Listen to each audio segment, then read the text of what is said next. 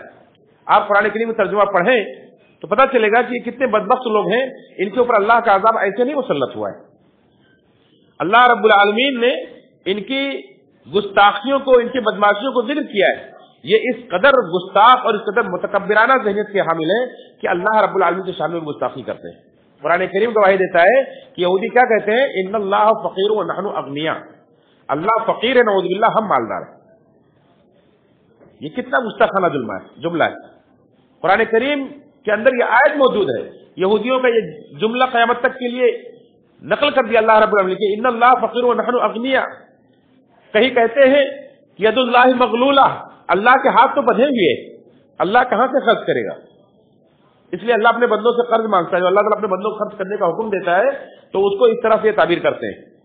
اللہ رب نے کہا، جواب دیا کہ ان سے کہو کہ بل ید اللہ مبسوطتان، اللہ رب کے دونوں ہاتھ کھلے ہوئے ہیں، ينفق کیف یشاء، اللہ جیسے چاہتے ہیں اسے خرچ کرتا ہے. جب سے دنیا بنی اللہ تعالیٰ خرچ کرتا چلا رہا ہے سارے بندوں پر، اور اس کے خزانے میں ذرہ برابر بھی کمی نہیں ہوئی. تو اس طرح سے اللہ کی شان میں گستاخی کرتے ہیں، رسولوں کی شان میں گستاخی کرتے ہیں.